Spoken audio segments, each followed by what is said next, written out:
자, 세계를 살리는 플랫폼입니다.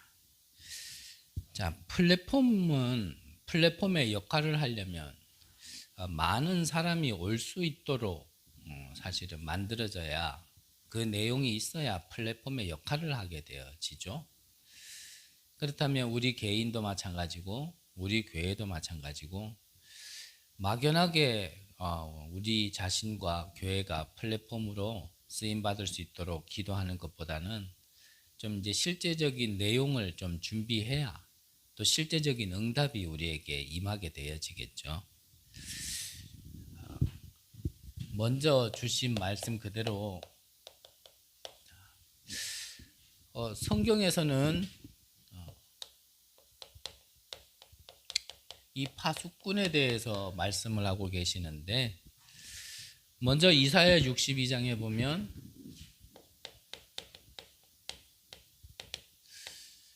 이 파수꾼을 세워서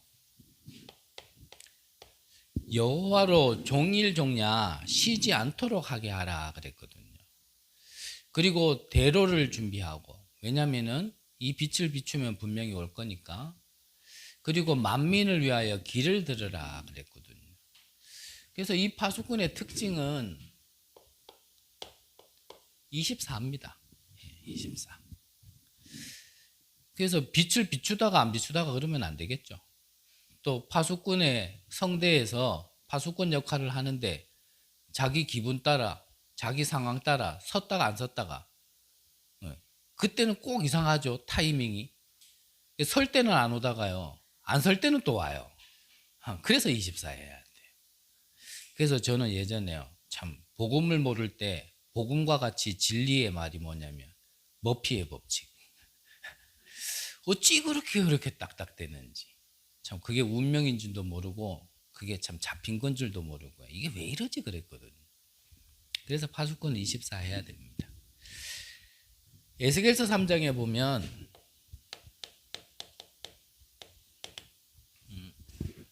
에스겔서 3장에 보면요, 우리가 이 생명의 구원의 복음을 전달하지 않으면 그 핏값을 우리의 손에서 묻겠다라고 하나님께서 말씀하셨거든요. 그만큼 파수꾼의 역할은 중요한 겁니다.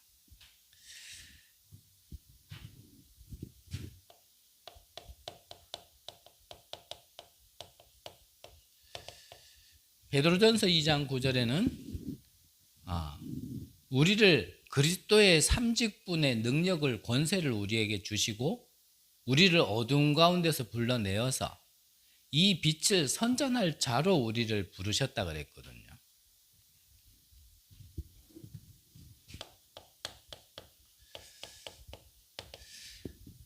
마태복음 5장에는 우리를 세상의 빛으로 불렀다 그랬습니다.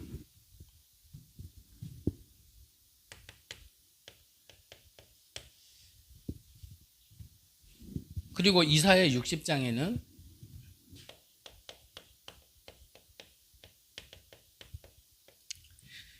이 빛이 우리에게 임했기 때문에 이제 일어나라, 빛을 발하라고 그랬고요. 그래서 지금 저희가 이제 좀 현수막을 여기다가 하나 준비하고 있어요. 현수막을. 그래서 현수막 내용이 뭐냐면 이사야 60장 1, 2절, 1, 3절 말씀을 올 한 해 우리가 좀 늦었지만 지금이라도 좀 타이틀을 내걸고 한 해에 빛을 발할 수 있는 응답을 좀 받고자, 기도하고자 하는 마음으로 좀 걸려고 그래요. 그래서 지금 뭐 나머지 부분도 함께 되면 이제 걸려고 좀 준비 중인데, 이제 보실 때마다 계속 기도하시면서,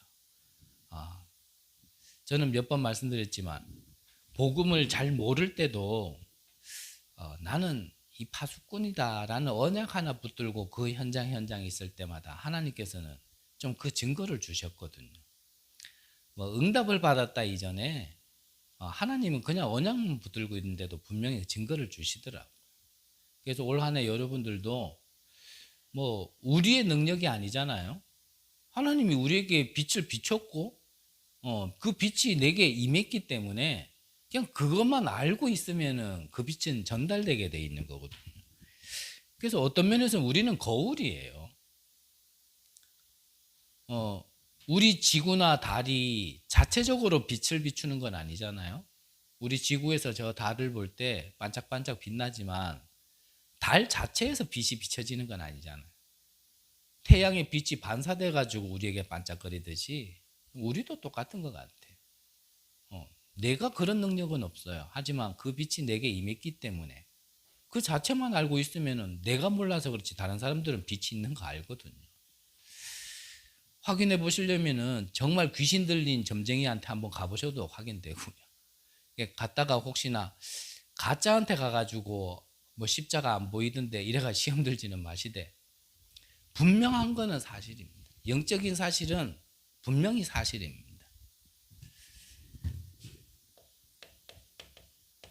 창세기 1장 3절에는 혼돈, 공허, 흑암을 해결할 수 있는 바로 그 창조의 빛.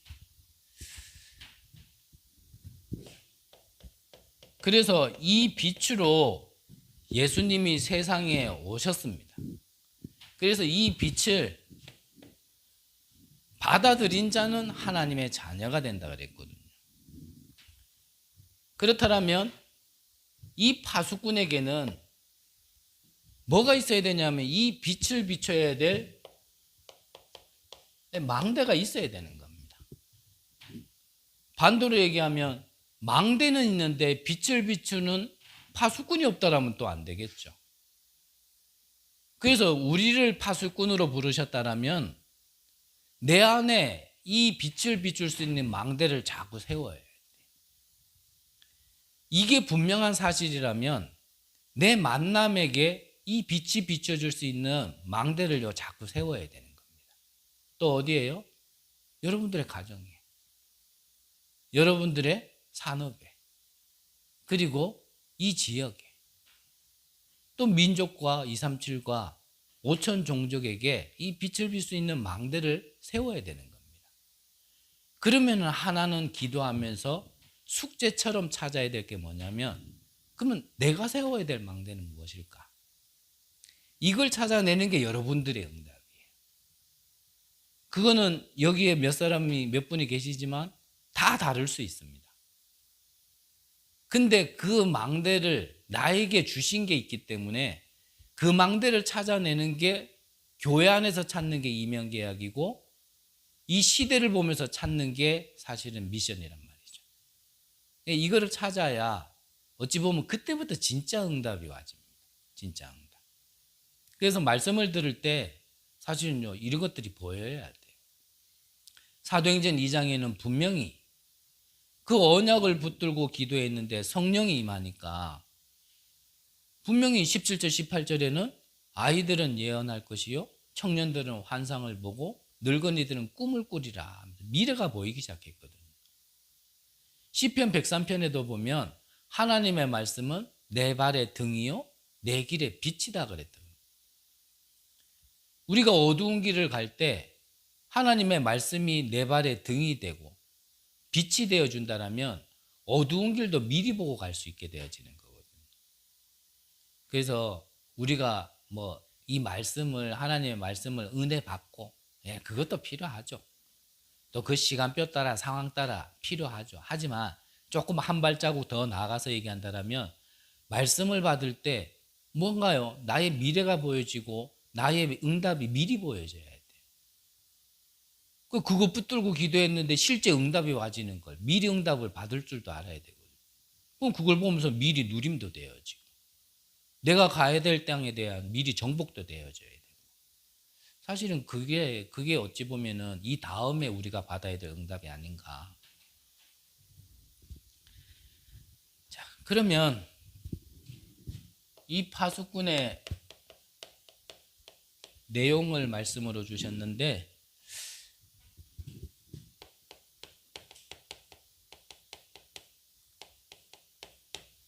이 파수꾼의 내용은 첫 번째는 성삼위 하나님의 역사죠. 그리고 이 보좌에 능력이 있고, 그리고 시대를 살릴 수 있는 우리의 실제 누림이거든요. 이게 파수꾼의 내용입니다. 파수꾼이 가지고 있어야 될 내용이라는 얘기죠. 그러면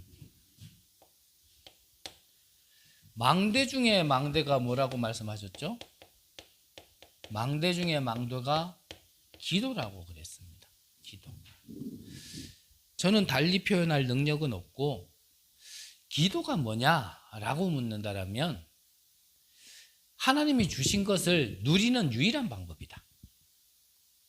그래서 저는 돈으로 자꾸 표현하잖아요.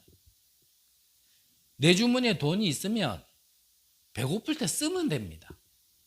그걸 보고 누린다 얘기하는 거예요. 내 주머니에 돈이 있는데 내가 쓰지를 못한다라면 가지고는 있는데 못 누리는 거예요.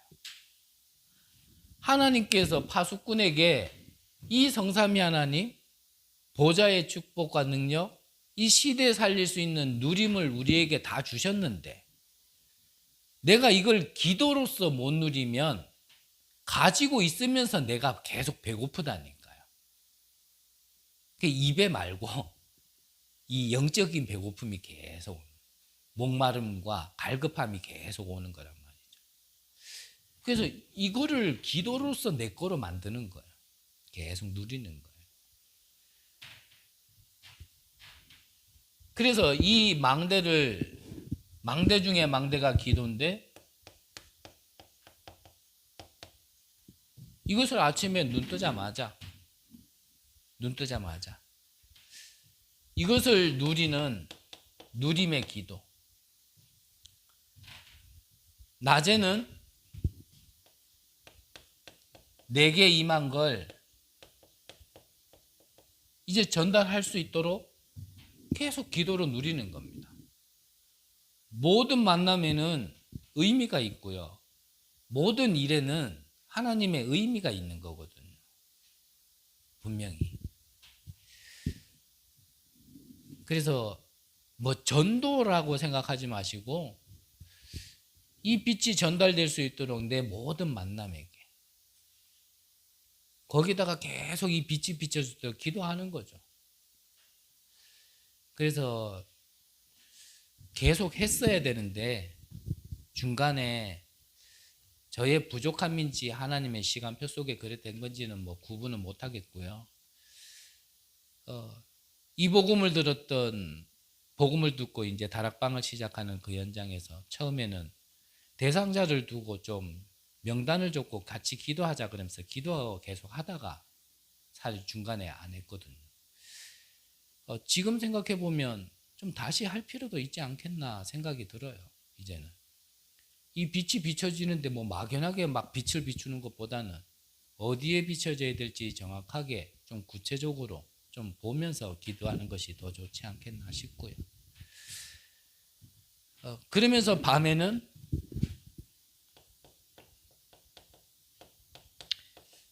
좀 깊은 시간을 통하여서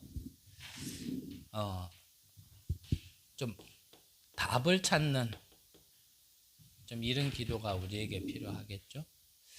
그래서 뭐 긴 시간보다는 짧은 시간이라도.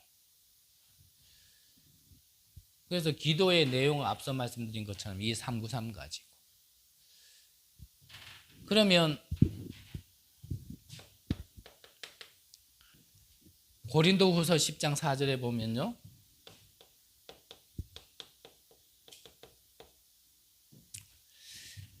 어떠한 견고한 진도, 우리의 싸우는 무기는 어떠한 견고한 진도 무너뜨리는 하나님의 능력이다 그랬거든요.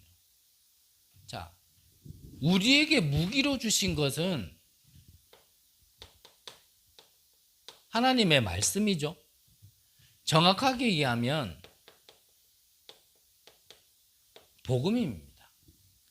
그러면 이 복음이라면 내 안에 아무리 사단이 12가지의 그 사단의 망대로 견고하게 무너지지 않도록 쌓아놨다 하더라도 이 복음이 들어가면 무너지게 돼 있거든요.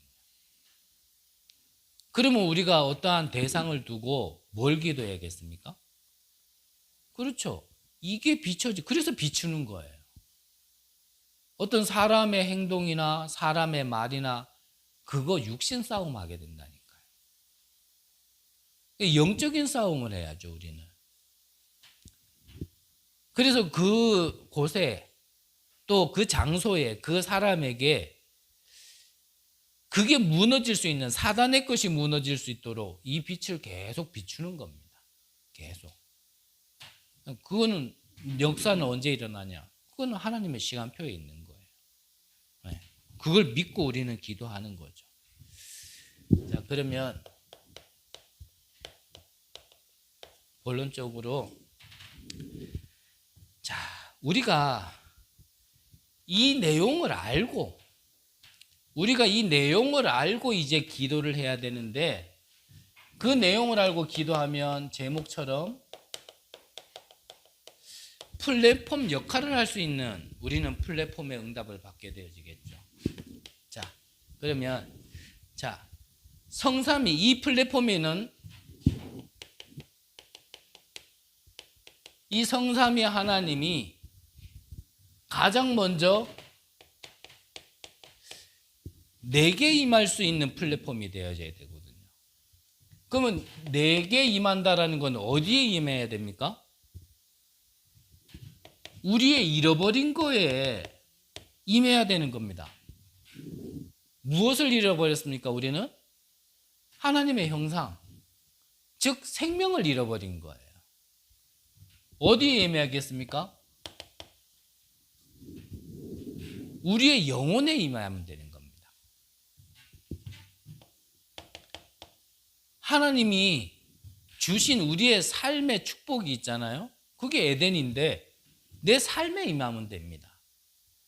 그러면 이 빛이 여기에 비춰지면은 그때 일어나는 게 뭐죠? 그때 일어나는 게 치유예요. 치유. 그래서 간단하게 보려니까 좀 넘어갈 건 넘어갈게요. 이거를 회복하기 위하여서 예수님께서 이 땅에 빛으로 오셨단 말이죠. 근데 이 빛을 앞서 말씀드린 것처럼 내가 받아들이면 이 치유가 일어나기 시작하는 거예요. 치유.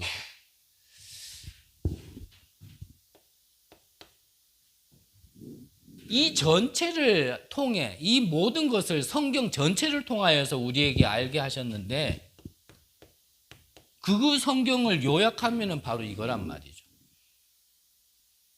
우리가 성경을 다 외울 수는 없잖아요. 하지만 성경에서 말하고자 하는 그 핵심은 우리가 알고 있어야 되잖아요. 목사님 말씀하시길 이걸 모르고 성경 백독을 했다. 그건 성경 모르는 거라 그랬습니다. 하지만 이거를 안다라면 성경 일독을 안 하더라도 성경을 아는 거예요. 결국 하나님이 이거 말씀하려고 하시는 거니까. 자, 이 성삼위 하나님의 능력이 내게 임하면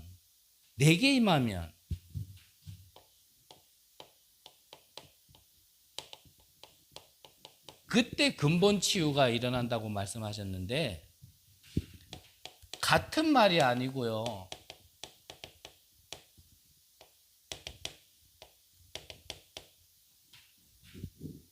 이게 뭐냐면은 회복되어지는 거거든요.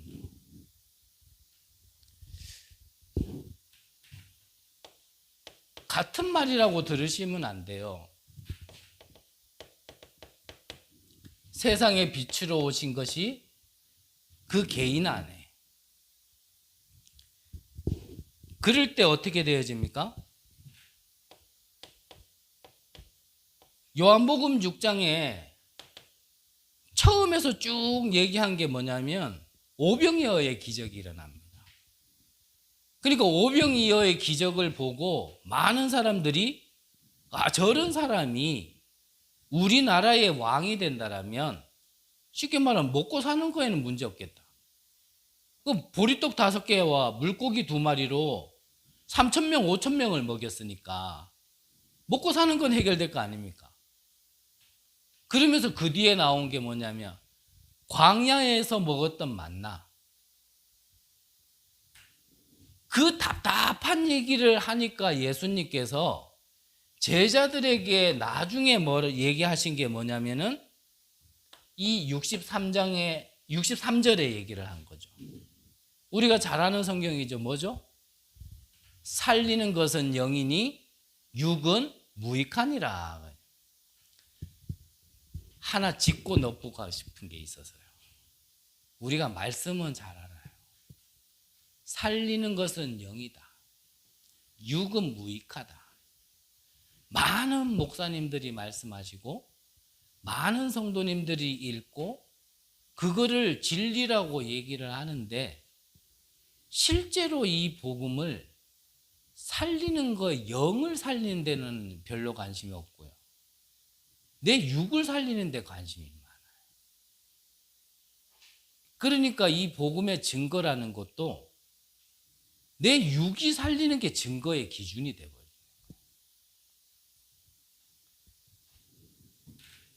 제가 이런 말을 해서 비공개를 해야 돼요. 말이나 하지 말지. 말은 그렇게 전달하고 말은 그렇게 받아들이면서 살리는 것은 영이고 육은 무익하다라고 그렇게 얘기하면서 실제로 이 복음을 적용할 때는 영에는 적용을 안 하고 여기에는 적용을 안 하고 내 삶에 자꾸 그걸요 어떠한 증거로 기준으로 결과로 그거 안 되면은 뭔가 이 복음이 안 된 걸로 이것도 비공개로 해야 되나 싶기도 하고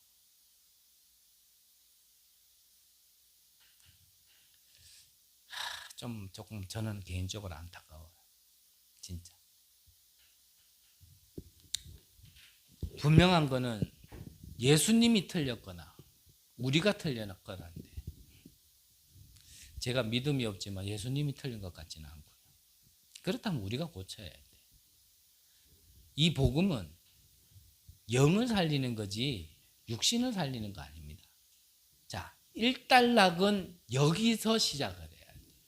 일단락이 여기서 시작되어지면 그토록 바라는 영적 치유가 되어지는 거예요. 여기에서 마침표를 찍어놔야 그 다음 게 와지는 겁니다.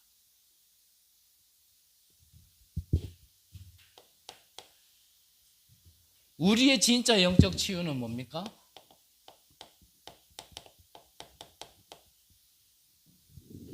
신분이 바뀐 거예요.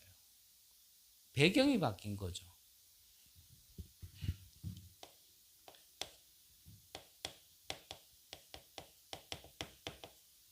(5장 17절에는) 뭐라고 되어 있습니까? 이전 것은 지나갔으니 보라 새 것이 되었도다. 어디 안에서요? 그리스도 안에서. 우리가 그리스도 안에 있다라면 우리는 영적으로 이미 치유받은 사람들이에요.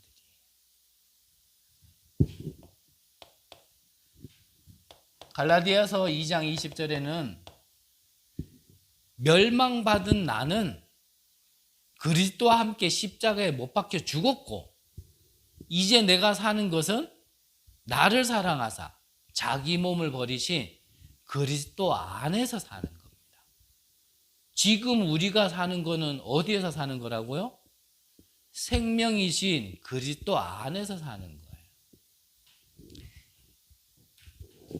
이것이 내 안에 근본적인 치유와 영적인 치유로 와졌을 때 그러면은 이 다음에 와지는 게 뭡니까? 예, 이것도 치유됩니다.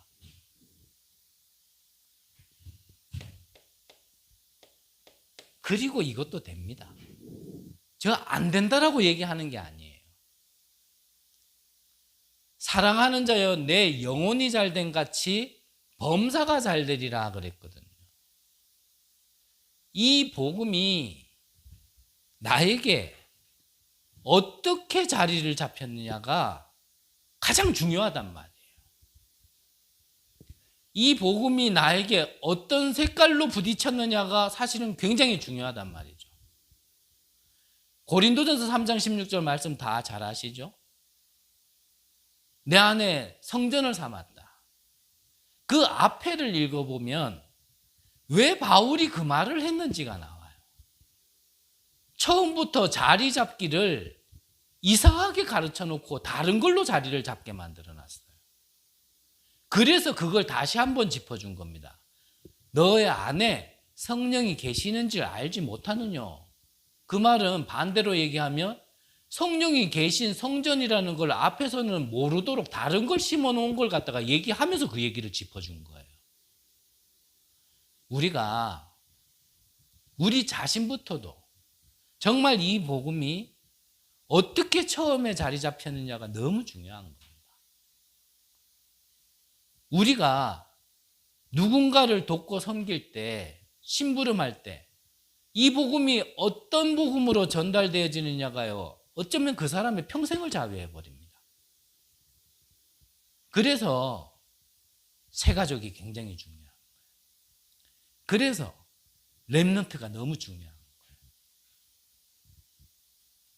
그러려면 우리부터 이게 정리되어 있어야 돼요. 우리가 이게 정리되어 있는 플랫폼으로 되어 있지 않으면, 그러면 응답 이전에 하나님은 우리부터 바꾸는 작업을 계속 할 수밖에 없는 겁니다. 그래서 제가 볼 때는 저와 여러분들부터 이 재정립이 필요할 것 같아요. 네.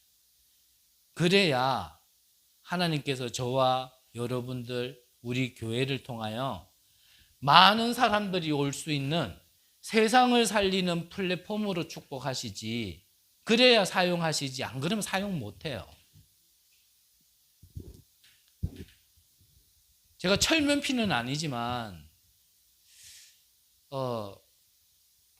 지나갔던 우리의 시간들을 되돌아볼 때 아무리 뭐 가슴으로 뭘로 한다 하더라도 결국 이게 안 돼 있으면 그래서 그랬구나 라는 생각은 참 요즘 많이 듭니다. 진짜.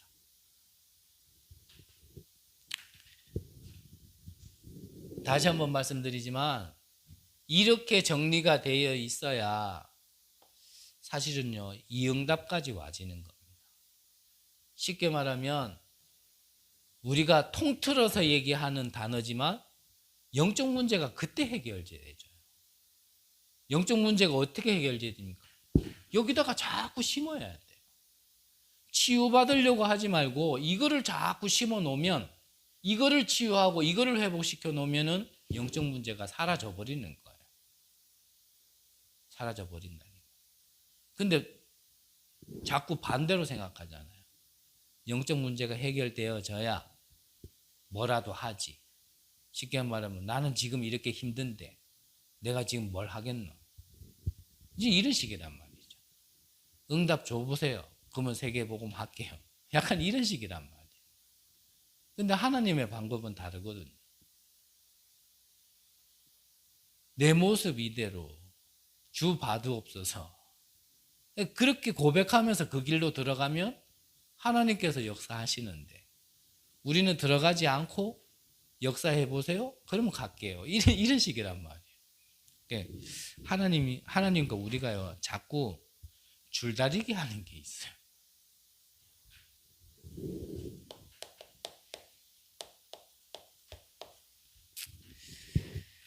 자, 그러면 성경에는 이스라엘 백성들이 크게 7번의 재앙을 만났잖아요. 그런데 하나님께서는 이 7 재앙 속에서 벗어날 수 있도록 하나님께서 예비한 자, 남은 자, 그 사람들이 누구냐면 렘넌트 7명을 통하여서 이 재앙을 축복으로 바꾸게 만들었거든요.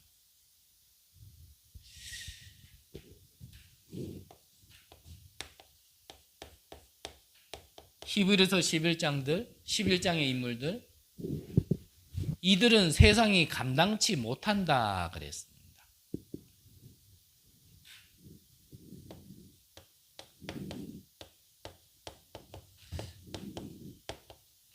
초대교회의 120명 성도들,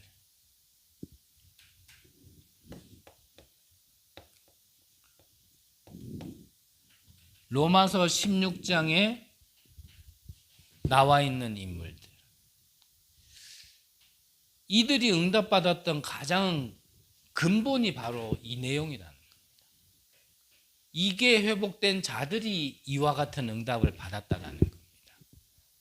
그리고 그들이 가진 내용이 앞서 말씀드린 이 파수꾼의 망대, 그리고 내용, 기도. 많은 것에서 어렵게 배울 필요 없고 우리가 성경을 통해서 답을 찾으면 돼요. 성경에 응답받은 사람들이 가졌던 게 무엇이며, 그들이 봐왔던 게 무엇이며, 그들이 어디에 서 있었는가를 보면 알거든요. 그래서 우리가 응답이 목적은 아니에요. 분명히 응답이 목적은 아니에요. 그런데 또 다 주신 거를 또 우리가 또 필요 없다, 뭐 복음이면 되지 뭐 다 필요, 그것도 좀 뭔가가 이렇게 회복돼야 될 게 있는 거거든요. 저는 여러분들이 진짜 이 복음이 사라지는 이 시대에 정말 복음의 빛을 비추는 파수꾼의 응답을 받기를 간절히 바라거든요. 그러면 그것만 바라지 마시고 실제 내용을 갖추시면 돼요. 하나씩 하나씩. 무엇을 통해서요? 기도를 통해서. 응답받기 바라십니다. 갑자기 꿍 하니까 생각이 나네요. 제가 대구에 있을 때 가건물로 지은 건물에서 제가 그때 다락방을 하고 있었어요. 그러니까 그때 뭐가 있었냐면 이 포항에서 지진이 있었어요. 근데 이 가건물이니까 그 진동이, 이 가건물은 소리가 엄청 크잖아요. 갑자기 우르르 하는 거예요.